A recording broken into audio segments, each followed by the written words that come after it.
Hi guys, hello. Welcome back to my YouTube channel, and thank you for sticking with your girl. So I'll be starting a new series, and this series is born out of the fact that I've gotten a lot of questions about my master's program, how I got into the master's program, how did I apply. So I'm like, okay, instead of answering everybody one by one, I'm just gonna do series of YouTube videos addressing some of these questions. And I also told you guys to write in your questions so that I could sit down and address them. And this is the first of many series, and I'm glad I get to do this. So welcome guys.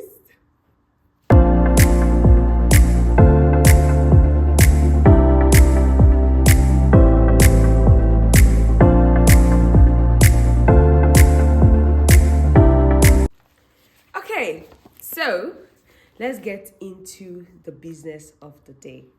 How did I get into a master's program, and what do I want to address in this particular series? And I have like several questions, but I broke them down into these 4 subheadings. Number 1 is like school search. Number 2 is curriculum, which is like your CV. Number 3 is statement of purpose, and then application process. I'll be taking them in no particular order, but I do not want the video to be so long, so I have to break them down and address them individually and differently.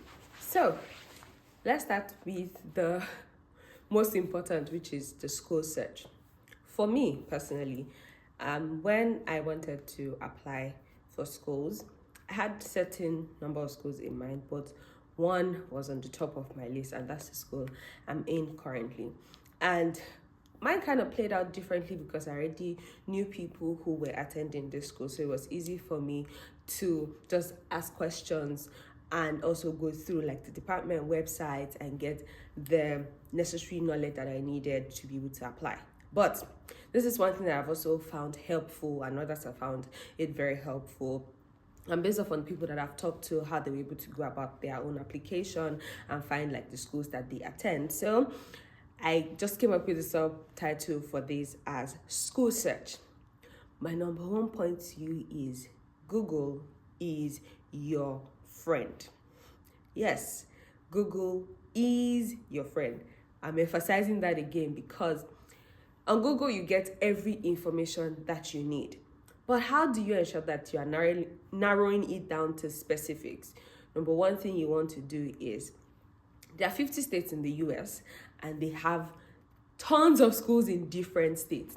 So what do you want to do? For instance, let's pick Texas. You can go on Google and type 50 schools, or even say 10 schools in Texas that offers, for instance, I did early childhood education for my undergraduate, but now I'm doing curriculum and instruction for my graduate studies. You can decide to now click on and say 50 schools in Texas that offer early childhood education's master's degree program. Or you can also say 50 schools or 10 schools in Texas that have full funding for master's program in early childhood education. It's going to bring a whole list of schools for you, and even look for similar schools that have funding and bring it out for you. Trust me, this is where the work is, in finding schools that you want to go to. And I know I'm going to talk about funding later, but this has to come in at this point because it's a very important key in ensuring that you want to pick the schools that you attend. Trust me, school in the US is not cheap, and you do not want to come and fund yourself unless you're the last child. But that's by the way. When you do that, it gives you a whole list of schools. And this is what I've always told everybody that asks me questions. When that list comes out, what do? You need to sit down and open some of the tabs and say, okay, I like this school's name. Maybe it says University of Texas in this place. You put it down. Maybe like my school is in Texas, Baylor University. You write it down. Maybe Texas A&M, write it down, right? Maybe you can write 5 of it and do it for another state. Maybe you can just pick 3 states and say, I'll do for California, I'll do for Washington, I'll do for New York, and you write them down. You can pick three schools from each of those list that you got, and then you sit down with each of the website. Now you open a new tab and put the school's name, and then their website opens up for you. And what do you do on their website? You want to go to their graduate page. I know navigating through different school websites can be very difficult, but one thing you should always be on the lookout for, because some people fall prey and just go and subscribe to newsletters or put their email. That's not the first thing you do. Once a school's website is open, the first thing you want to do is navigate your way to their graduate school.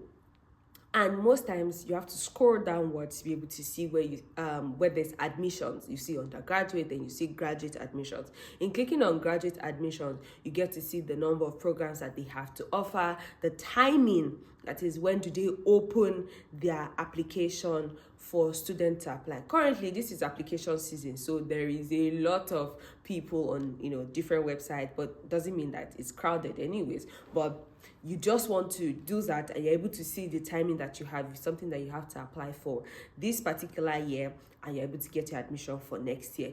And another important thing to note is the fact that it usually takes 1 year to prepare for an application. For those who want to resume next year, you should be applying now to resume of August next year. However, different schools have different resumptions. Some of them resume in the summer, some resume in the spring. For my program, we're supposed to resume in the summer, but I moved my semester to fall resumption because I had certain issues I needed to sort. But some resume in spring, which is January, and summer is June, and but fall is the major resumption for international students, which is August. So you want to be able to check that. And in checking the school's website, after going to the graduate admissions portal, you're able to look through the courses that they have to offer and read the requirements. You also put the courses that you'll be offering. And then you can say, oh, this one aligns with what I want. This aligns with what I want. This doesn't align with what I want. Or if you want to go into a new field, you go through their graduate school and you're able to see what they have to offer. And then you pick, write that down.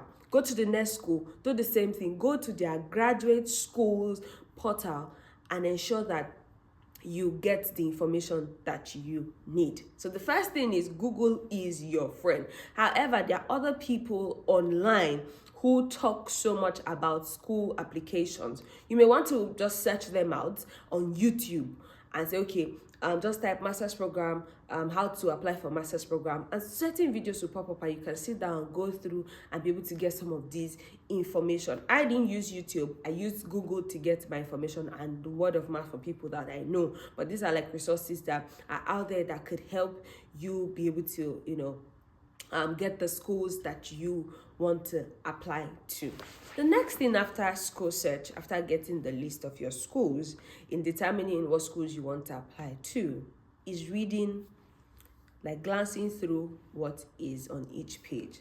For instance, when I was applying to my program, I applied to 3 programs, and for each of the program, I had seen what they had to offer. That's where some of the schools put their funding. Yes, we'll come to funding, but that's where some of the schools put their funding. But another way to also ensure that you know the school you want to go to is looking for the contact of their graduate admissions officers or their graduate coordinator, and it's usually on the website of the graduate school.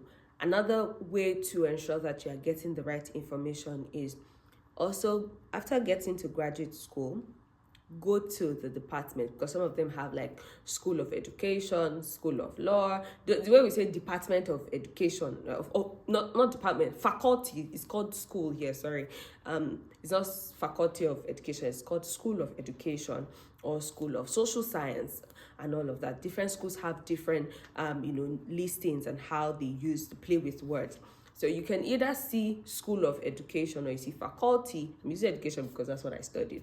And I'm in a non-STEM program, which is the fact that I'm not in science, I'm not in technology, I'm not in engineering, and all of that. So I'm in education.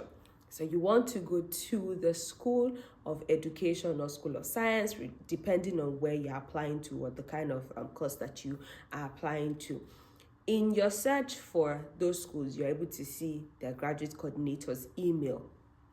Ensure that you make use of those email by sitting down and crafting an email to them that helps you to know what the program entails. Most of them will respond beautifully and even give you specific links to the department's information, right? Like, oh, this will talk about more about your course, this one will take you here, and all of that. So the graduate coordinators are also very helpful, but this information will not come if you do not search the schools out for yourself. So at the end of the day, the larger work relies on you to look for the schools and navigate through the website to the graduate school portal. And in getting to the graduate school portal, you're able to find information that talks about the department, that talks about the course, and also getting the graduate coordinator's email address and sending them an email. Also, another way to get to know about schools is LinkedIn. Yes, you heard me right. Most of us do not use LinkedIn. It's high time we start to use our LinkedIn. There are a lot of Nigerians who are in different schools in the US here. And trust me when I say a lot of Nigerians, because in my school here, we have a Nigerian community. And let's just say, well, quite a lot. So I know other schools have Nigerian presence. And it's important to use those leverage as Nigerians to reach out to those people and ask them about their schools. Trust me, I know a few people who have gotten in touch with me through Instagram, through LinkedIn, and I know quite a few people that have also got to other people that I know in my school here from Nigeria and asking about how to apply to schools that they are interested in those schools. So you're able to know about their schools more from the people that attend those universities, and that way you have like first-hand information on how to go about your application, what to look out for. So LinkedIn is also a great resource in looking for schools, like in terms of your search for schools. It would take a lot of time, but you know what you want, but you have to go for it, which is search out those people. And there's even a school I looked at recently. I didn't even know it was in existence and they had that kind of curriculum. I wish I had seen that school on time. I would have applied to that school, maybe not my school. And it was a friend of mine, maybe a friend to a friend, who had applied to that school, and she had put out a post talking about the fact that she was accepted into the school. So I just went online to look at the school from the LinkedIn page, and I was really amazed. And I just searched the university's name and it also popped up. So another way to get resources or to look for schools is also through LinkedIn, because trust me, it also shows the credibility of the school. Hence, they have like a LinkedIn page, and that way you can see all the students that are at the school. And it makes your life easy when you have a Nigerian who is able to help you, or even your country's person who is in that school who is able to help hold your hand through the process. And the truth is, you might not have anybody in the school, but at least you're able to find certain resources that would be beneficial to you in deciding if that's the school you want to go to or not. Going on LinkedIn doesn't stop you from using the school's website. And like I said, your listing would help you type the school's name on Google again and get the school website, because you're able to get more first-hand information from the school website. Using LinkedIn is just like an added option that helps you to know more about the schools that you're looking out to attend, and having people there who are already in that school make things more easier and accessible for you. I hope these few points of mine, just like in debate, is able to convince you. I've been able to convince you and not to confuse you that in searching for schools, these are the pretty much easy and simple steps to take in order to be able to get the perfect school for you. I think we'd also have to do a sit down to talk about how to write an email for inquiries. Key message out of everything that I've said is the fact that responsibility is in your hands to find out the school and do your due diligence by researching, knowing the department, and getting information about the graduate coordinators of different programs. Peace out.